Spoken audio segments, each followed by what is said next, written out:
Hello everyone. सो dynamic cables पे आज हम डिस्कशन करेंगे। आज रिजल्ट आए कंपनी के एंड मार्केट का रिएक्शन भी हमने देखा, ऑलमोस्ट 9% के आसपास करेक्शन आया स्टॉक में। सो क्या कंसर्न है इनके नंबर्स को लेकर के, एंड उससे भी इंपॉर्टेंट मैनेजमेंट ने क्या कमेंट्री दी है, बिकॉज बिजनेस का आउटलुक हमको उसी से समझ में आएगा। तो इन सारी चीजों पर डिस्कशन करेंगे। सबसे पहले नंबर्स देखते हैं, कंपनी के नंबर्स कैसे आए हैं। तो H1 का अगर हम देखें तो इसमें तो ग्रोथ अच्छी दिखेगी, बिकॉज Q1 में 26-27% की ग्रोथ थी। Q2 पे स्पेसिफिकली अगर हम फोकस करें ना, तो रेवेन्यू कंपनी का 20% से ग्रो किया है। अब ये नंबर खराब नहीं है, लेकिन जब आप इसको कंपेयर करते हो उनके जो बड़े कॉम्पिटिटर्स हैं पॉलीकैब केईआई, सो उनको इन्होंने अंडर परफॉर्म किया है। अब पॉलीकैब केईआई का बेस बहुत बड़ा है अगर हम डायनामिक के साथ में उनको कंपेयर करें, लेकिन फिर भी पॉलीकैब का जो केबल वायर का बिजनेस है उसमें 21% की ग्रोथ थी। केईआई इंडस्ट्री का भी केबल वायर का बिजनेस लगभग 20-21-22% से ग्रो किया था। तो अपने दोनों बड़े कॉम्पिटिटर्स को कंपनी ने अंडर परफॉर्म किया, ये चीज थोड़ी सी नेगेटिव लगती है। देन ऑपरेटिंग प्रॉफिट इस कंपनी का भी बहुत अच्छी ग्रोथ है, इसमें मार्जिन इनके भी एक्सपैंड हुए हैं। 10% से 11% के मार्जिन आए हैं कंपनी के। हालांकि इनका गाइडेंस रहता है 10 to 10.5% का, बट इस क्वार्टर में मार्जिन एक्सपेंशन मिला है। और बॉटम लाइन में काफी स्ट्रॉन्ग ग्रोथ है, 42% की ग्रोथ है। बिकॉज आप देखोगे इनका फाइनेंस कॉस्ट जो है वो लास्ट ईयर से बिल्कुल आधा हो गया है। कंपनी ने last year I think preferential issue किया था एंड वहां से इन्होंने डेट की रीपेमेंट करी है। प्लस डेप्रिसिएशन कॉस्ट भी ऑलमोस्ट सेम है लास्ट ईयर के कंपैरिजन में, जिसका बूस्ट इनके पैट के अंदर आया है। तो पैट ग्रोथ बहुत अच्छा है, ऑपरेटिंग प्रॉफिट का ग्रोथ भी अच्छा है। टॉप लाइन में बस एक प्रॉब्लम ये लग रहा है कि जो बड़े प्लेयर्स हैं उनको आपने अंडर परफॉर्म किया है। देन अगर हम इनका ऑर्डर बुक देखें, सो 721 करोड़ का ऑर्डर बुक है कंपनी का। अब यहां पे मेन कंसर्न है, क्योंकि लास्ट क्वार्टर में इस कंपनी का ऑर्डर बुक कितना था, सेम 720-730 करोड़ के आसपास। इसका मतलब क्या है कि क्वार्टर ऑन क्वार्टर आपका ऑर्डर बुक ग्रो नहीं हुआ है। और ये जो ऑर्डर बुक वाली कंपनीज होती है ना, इनके लिए अगर ऑर्डर बुक का ग्रोथ रुक जाता है एकदम से, तो मतलब मार्केट को वो कंसर्न लगता है। मार्केट को लगता है कि कुछ भी ऐसा डिमांड में प्रॉब्लम हो सकता है, माइट भी एग्जीक्यूशन में प्रॉब्लम हो सकता है। और इस क्वार्टर में हमने देखा कि रेवेन्यू में भी सिर्फ 20% की ग्रोथ थी, अपने बड़े पीयर्स को आपने अंडर परफॉर्म किया। तो यहां पे मेन कंसर्न लग रहा है। लेकिन इस पे मैनेजमेंट ने आगे आउटलुक दिया है, मैनेजमेंट ने कमेंट्री दी है, उसको उस पर अभी हम डिस्कशन करेंगे। बाकी अगर आप देखोगे तो बैलेंस शीट की पोजीशन काफी अच्छी है कंपनी की। डेट कंप्लीटली रीपे करने का इनका टारगेट है, टर्म लोन कंपनी ने ऑलमोस्ट रीपे कर दिया है। और नेट डेट भी आप देखोगे तो quarter after quarter, year after year company का कम होता जा रहा है। सो ओवरऑल नंबर्स अगर हम प्रॉफिटेबिलिटी के पॉइंट ऑफ व्यू से देखें तो अच्छे नंबर्स हैं। ग्रोथ थोड़ा सा कम हुआ है और ऑर्डर बुक को लेकर के मेन कंसर्न है। कॉन कॉल में सबसे पहले मैनेजमेंट को क्वेश्चन ही इसी के ऊपर पूछा गया, ऑर्डर बुक के ऊपर। एंड मैनेजमेंट का कहना है कि ये जो आपका सेकंड क्वार्टर गया है, इसमें मॉनसून एक बहुत बड़ा रीजन है। एंड इनफैक्ट सिर्फ ये डायनामिक केबल नहीं, बहुत सारी जो कंपनीज है ना, स्पेशली जो इस तरीके की इंफ्रा रिलेटेड काम करती है या जो कंस्ट्रक्शन का काम है जिनका, उनमें उनके रिजल्ट में आप ये चीज ऑब्जर्व करोगे इस बार सेकंड क्वार्टर में कि नंबर्स उनके थोड़े से ना वीक दिखेंगे। इनफैक्ट हमने तो रिटेल कंपनीज में भी देखा है, जैसे बजाज स्टाइल में इतनी अच्छी ग्रोथ नहीं आई बिकॉज कोलकाता में वो रेन फ्लड वगैरह हुआ था। सेंको का भी Q2 का ग्रोथ बहुत वीक था एंड मैनेजमेंट ने बोला कि वो फ्लड एक मेन रीजन था उसका। तो काफी सारे ऐसे बिजनेसेस आपको इस क्वार्टर में दिखेंगे जिनके नंबर्स खराब होंगे। अब माइंड भी उनके फंडामेंटल स्ट्रांग हो, बिजनेस के आगे की ट्रेजेक्टरी अच्छी हो, लेकिन एक क्वार्टर के खराब नंबर्स की वजह से मार्केट वहां पे रिएक्ट कर सकता है। तो अगर फंडामेंटल स्ट्रांग है, वैल्यूएशन वगैरह ठीक ठाक है, तो वो हमको रडार पे रखना चाहिए। तो एक हमारा फोकस उस एरिया में जरूर होना चाहिए। डायनामिक केबल के साथ में भी वही हुआ है। मैनेजमेंट का कहना है कि क्योंकि इनका बिजनेस B2B है, पॉलीकैब केईआई को जब देखते हो तो उनका 50% बिजनेस लगभग B2C से आता है, डीलर डिस्ट्रीब्यूशन चैनल से। इनका पूरा प्योर B2B बिजनेस है। तो इनके जो ईपीसी कॉन्ट्रैक्टर्स हैं, ईपीसी क्लाइंट जो हैं इनके, उनका प्रोजेक्ट एग्जीक्यूशन इतना अच्छा नहीं हुआ Q2 में। मॉनसून एक बहुत बड़ा रीजन था। अब मैनेजमेंट बोल रही है मॉनसून वैसे तो हर साल होता है, तो ये आई मीन इस साल ऐसा कुछ नया नहीं था, लेकिन प्रॉब्लम इस बार ये था कि एक तो मॉनसून स्टार्ट जल्दी हुआ इस बार FY26 के अंदर, और बहुत मतलब बहुत लंबे टाइम तक चला।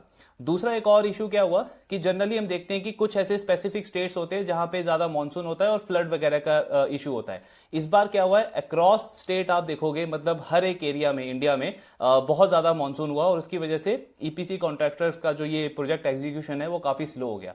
तो कुछ स्टॉक उनके पास अभी भी पड़ा हुआ है, इन्वेंट्री अभी भी पड़ा हुआ है, और उसके इसकी वजह से उन्होंने और फर्दर ऑर्डर अभी दिया नहीं है डायनामिक केबल को। इसीलिए इनका ऑर्डर बुक जो है वो क्वार्टर ऑन क्वार्टर हमको बिल्कुल फ्लैट दिखा है, मतलब उसमें ग्रोथ देखने को मिली नहीं है। देन पॉइंट आता है कि आगे का कैसा आउटलुक है। अब इनकी जो मैनेजमेंट है ना डायनामिक केबल की, ये बहुत कंजर्वेटिव मैनेजमेंट है। मतलब इनको चाहे आप ग्रोथ गाइडेंस का पूछोगे या डिमांड का पूछोगे, इनकी कमेंट्री बहुत कंजर्वेटिव होती है।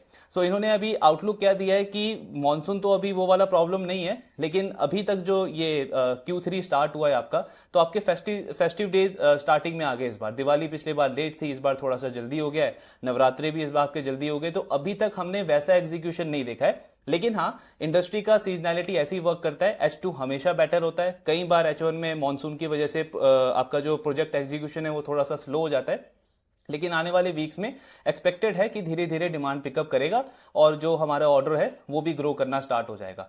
अब आई मीन मैं ये आपको एक क्वालिटेटिव एक्सपेक्ट दे रहा हूँ, बिकॉज मैं इतने सारे कॉन कॉल सुनता हूँ। जनरली आप दूसरी मैनेजमेंट को सुनोगे ना, तो वो आपको काफी एक तरीके से मतलब कॉन्फिडेंस देने वाला कमेंट्री देती है कि ये सिर्फ वन ऑफ था, हमारा जो एग्जीक्यूशन है वो लगभग स्टार्ट होने वाला है, हमारे क्लाइंट के साथ में हमारा डिस्कशन चल रहा है, तो ग्राउंड पे चीजें काफी अच्छी है। तो लगभग इस तरीके की कमेंट्री होती है। लेकिन इनकी मैनेजमेंट इन सारी चीजों में बहुत कंजर्वेटिव है, मतलब उन्होंने ऐसा अभी कुछ बोला नहीं है। उनका कहना है आने वाले वीक्स में हमको इस पे क्लैरिटी मिलेगा कि कुछ प्रोजेक्ट एग्जीक्यूशन में और फर्दर स्लो डाउन है या फिर कुछ और ऐसा इशू है। लेकिन ऐसा लगता नहीं है, ये इस इंडस्ट्री की सीजनैलिटी है। क्योंकि जो हमने बड़े प्लेयर्स को भी डिस्कस किया था, पॉलीकैब को, केईआई को, किसी भी कंपनी ने डिमांड को लेकर के कोई प्रॉब्लम नहीं दिखाया। इनफैक्ट इनकी मैनेजमेंट भी कह रही है कि डिमांड में तो कोई इशू नहीं है, टेंडर्स लगातार आ रहे हैं गवर्नमेंट की तरफ से, और जो हमारे ईपीसी क्लाइंट्स है वो टेंडर्स के लिए अप्लाई भी कर रहे हैं। लेकिन जस्ट Q2 में वो स्टक हो गए एक तरीके से, मानसून की वजह से प्रोजेक्ट एग्जीक्यूट ही नहीं हो पाया। तो उनके पास ऑलरेडी इन्वेंट्री पड़ी थी, तो हमें और फर्दर ऑर्डर आए नहीं उनकी तरफ से। तो बस एक ये पर्टिकुलर रीजन था। बाकी ग्रोथ का गाइडेंस तो ये देते नहीं है ईयरली बेसिस पे। इनका कहना है कि अगर आप हमें 3 इयर्स के बेसिस पे देखोगे, 5 इयर्स के बेसिस पे देखोगे एंड 10 इयर्स के बेसिस पे देखोगे, तो हमारा जो ग्रोथ है वो 20% ही रहता है। एंड सेम हमारा लॉन्ग टर्म में गाइडेंस वही है कि 18-20% के रेट से हम ग्रो करेंगे। बेसिकली इंडस्ट्री का 1.5x का ग्रोथ ये टारगेट कर रहे हैं। तो केबल वायर इंडस्ट्री अगर आप अभी देखोगे करंटली, तो 13 से 15% पे ग्रो कर रही है, मतलब कि 20 से 22% की ग्रोथ बनती है डायनामिक केबल की। तो वही इनका गाइडेंस है। ROE ROC बहुत अच्छे हैं इस कंपनी के, मतलब आप 3-5 ईयर का ट्रैक रिकॉर्ड देखोगे, दोनों ROE ROC 20-25% की कंपनी बनाती है। तो फंडामेंटल्स तो काफी स्ट्रांग है इनके।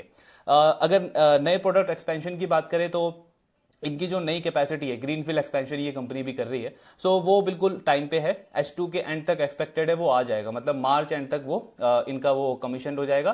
तो उससे जो रेवेन्यू मिलेगा कंपनी को वो FY27 में मिलेगा। लेकिन इस साल इनको जो फर्दर ग्रो करना है आने वाले क्वार्टर्स में, उसके लिए इनके पास कैपेसिटी है। क्योंकि लास्ट ईयर आई थिंक इन्होंने 15 करोड़ के आसपास कैपेक्स किया था डी बॉटलनेकिंग के ऊपर, और जहां पे इन्होंने अपनी एग्जिस्टिंग कैपेसिटी को और बढ़ा दिया था। पहले इनकी कैपेसिटी थी 1100 करोड़ की रेवेन्यू टर्म्स में, अब इनकी कैपेसिटी हो गई है 133 या 135 करोड़ पर मंथ। तो उसको अगर आप इंटू 12 करोगे तो 1620 करोड़ का कंपनी का रेवेन्यू पोटेंशियल है।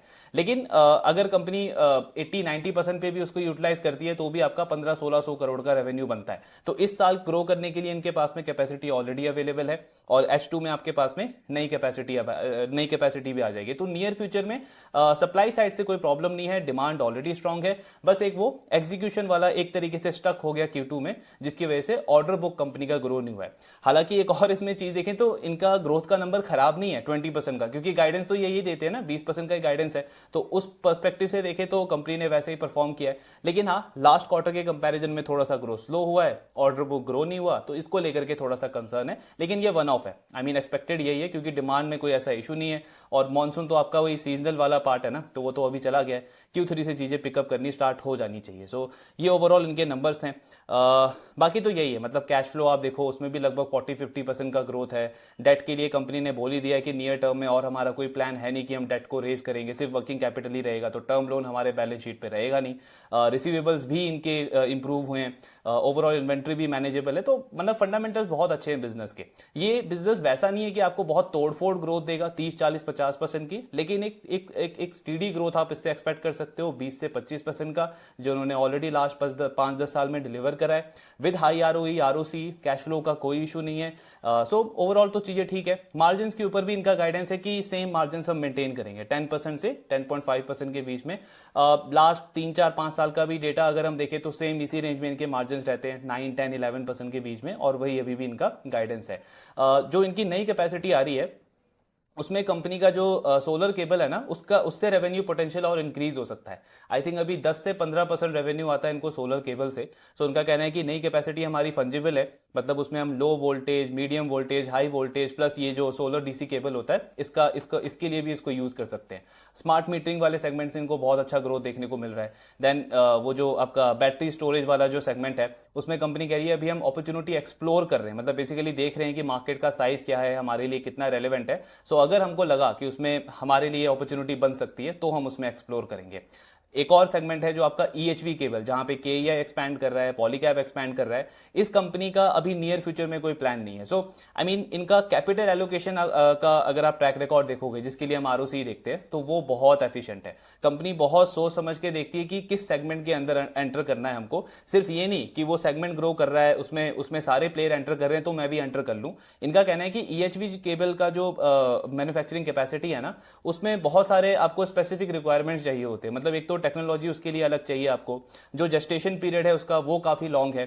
देन उसके बाद में आपका कैपेक्स काफी हाई लगता है उसके अंदर, एसेट टर्न उसमें इतना नहीं बनता जितना हमारे एग्जिस्टिंग केबल प्रोडक्ट्स के अंदर बनता है। तो इन सारे रीजंस की वजह से नियर फ्यूचर में इनका प्लान नहीं है कि वो ईएचवी केबल के अंदर एंटर करे, लेकिन हाँ रडार पे है, आगे चल के अगर इनको अपॉर्चुनिटी लगेगा तो उसके अंदर ये एंटर करेंगे। अभी मेन फोकस एग्जिस्टिंग प्रोडक्ट्स पे है, स्मार्ट मीटरिंग में ऑलरेडी ग्रोथ चल रहा है और साथ में आपका सोलर डीसी केबल वाला। तो ये है ओवरऑल डिस्कशन डायनामिक केबल पे। चीजें बहुत आई मीन ऐसा कुछ कंसर्न नहीं है, बिजनेस ओवरऑल ठीक चल रहा है। ऑर्डर बुक एक्सपेक्टेड है आपका Q3 से ग्रो करना स्टार्ट कर देगा, कैपेसिटी है कंपनी के पास में। इनफैक्ट FY27 में जो इनकी नई कैपेसिटी आएगी, FY26 के एंड में आएगी और FY27 में वो लगभग पूरी यूटिलाइज हो जाएगी। तो फर्दर कैपेक्स के लिए भी इनके पास ना लैंड वगैरह अवेलेबल है, क्योंकि ये जो ग्रीनफील्ड कैपेक्स ये कर रहे हैं ये अपने एग्जिस्टिंग लैंड के 50% के ऊपर कर रहे हैं। तो 50% लैंड अभी भी इनके पास में अवेलेबल है, यानी FY27 के एंड तक कंपनी और अनाउंस कर सकती है कि किस एरिया में इनको एक्सपैंड करना है, कितना कैपेक्स वगैरह करना है। तो बाकी ऐसा कुछ खास इशू लगता नहीं है, बस वही है कि एक क्वार्टर का थोड़ा सा आप बोल सकते हो ग्रोथ में स्लो डाउन है, ऑर्डर बुक में स्लो डाउन है, जिसका ये कंसर्न है अननेसेसरी। अदरवाइज बिजनेस बहुत ठीक कर रहा है। वैल्यूएशन कंफर्ट तो काफी अच्छा है, क्योंकि आप इनका पी अगर देखोगे डायनामिक केबल का और कंपेयर करें हम इसको बाकी प्लेयर्स के साथ में, तो ऑलमोस्ट डबल का डिफरेंस है। चाहे आप पी देखो या ईवी टू बिट्टा देखो या मार्केट कैप टू सेल्स देखो, जितने भी वैल्यूएशन मैट्रिक है सब में मोर देन डबल का डिफरेंस फर्क है के डायनामिक केबल और बाकी प्लेयर्स के कंपैरिजन में। Again I am not saying कि इनको वैसा वैल्यूएशन मिलना चाहिए 40-50 का पी, लेकिन गैप इतना ज्यादा है ना वैल्यूएशन का, और ग्रोथ कंसिस्टेंट है बिजनेस की, फंडामेंटल स्ट्रांग है, मतलब अक्रॉस मैट्रिक आप देखो बिजनेस बहुत अच्छा कर रहा है। तो यहां से पी का आपका अगर 15-20% का भी री रेटिंग होता है ना, और साथ में आपका अर्निंग ग्रोथ है, तो पोटेंशियल अपसाइड बहुत अच्छा लगता है बिजनेस का। बाकी ऑफ कोर्स आपको अपना रिस्क रिवॉर्ड देख के अपने अंडरस्टैंडिंग के अकॉर्डिंग डिसीजन लेना है। तो ओवरऑल रिजल्ट ठीक है, ऐसा कुछ बहुत कंसर्न नहीं है। बाकी इसका ट्रैकिंग कंटिन्यू रखेंगे, देखते हैं Q3 में कैसा एग्जीक्यूशन होता है, कैसे नंबर्स आते हैं। आपके जो भी डाउट्स हैं शेयर करते रहिए। Thank you very much.